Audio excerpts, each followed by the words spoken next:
Hello दोस्तों, last video में हमने मार्केट इकोनॉमिक सिस्टम के बारे में बात की थी। इस वीडियो में हम कमांड इकोनॉमिक सिस्टम के बारे में बात करेंगे।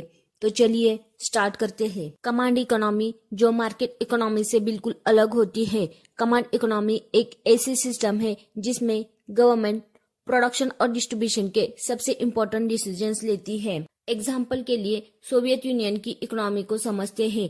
20th सेंचुरी का ज्यादातर हिस्सा सोवियत यूनियन एक कमांड इकोनॉमी पर आधारित था। इसका मतलब यह है कि वहां की गवर्नमेंट ने जमीन, फैक्ट्रीज और कैपिटल जैसे रिसोर्सेज का अधिकार रखा और यह तय किया कि उन रिसोर्सेज का कैसे इस्तेमाल होगा।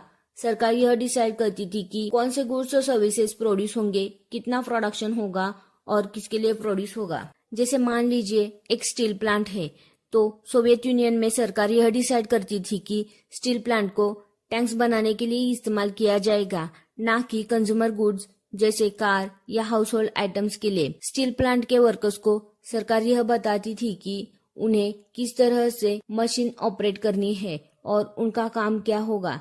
यानी वर्कर्स को अपने काम में कोई फ्लेक्सिबिलिटी नहीं थी, क्योंकि सब कुछ सरकार के ऑर्डर पर चलता था। गवर्नमेंट का यह भी काम था कि वो इंडस्ट्रीज का मैनेजमेंट करे और यह देखे कि प्रोडक्शन टारगेट पूरे हो रहे हैं या नहीं। इस प्रकार की सेंट्रलाइज कंट्रोल के वजह से सरकार इकोनॉमी के हर एक पहलू पर अपना कब्जा रखती थी, जिसमें इंडस्ट्रीज का ओनरशिप और ऑपरेशन भी शामिल था। क्या प्रोड्यूस करना है, what to produce, government decide करती है कि सोसाइटी की जरूरत के हिसाब से क्या प्रोडक्शन होगा। जैसे अगर गवर्नमेंट को लगता है कि ज्यादा टैंक्स बनाने की जरूरत है तो इंडस्ट्रीज टैंक्स बनाएगी, चाहे कंज्यूमर गुड्स की डिमांड हो या ना हो।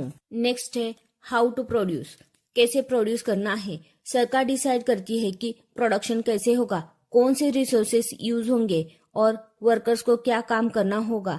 एग्जाम्पल के रूप में एक फैक्ट्री में वर्कर्स को सरकार बताती थी कि किस तरह से मशीन्स का इस्तेमाल करना है। नेक्स्ट है किसके लिए प्रोड्यूस करना है, फॉर हुम टू प्रोड्यूस। गवर्नमेंट डिसाइड करती है कि फाइनल आउटपुट को कैसे डिस्ट्रीब्यूट किया जाएगा। यानी सरकार डिसाइड करती है कि कौन कितने रिसोर्सेस या गुड्स रिसीव करेगा। इसका मतलब है कि गुड्स का डिस्ट्रीब्यूशन लोगों की जरूरत के हिसाब से होता है, ना कि उनकी एबिलिटी के आधार पर। तो कमांड इकोनॉमी सेंट्रलाइज कंट्रोल देता है जो स्टेबिलिटी और इक्वालिटी को प्रमोट कर सकता है, लेकिन फ्लेक्सिबिलिटी और इनोवेशन को लिमिट करने की संभावना भी होती है। आपको क्या लगता है, कमांड इकोनॉमी ज्यादा इफेक्टिव होती है या मार्केट इकोनॉमी?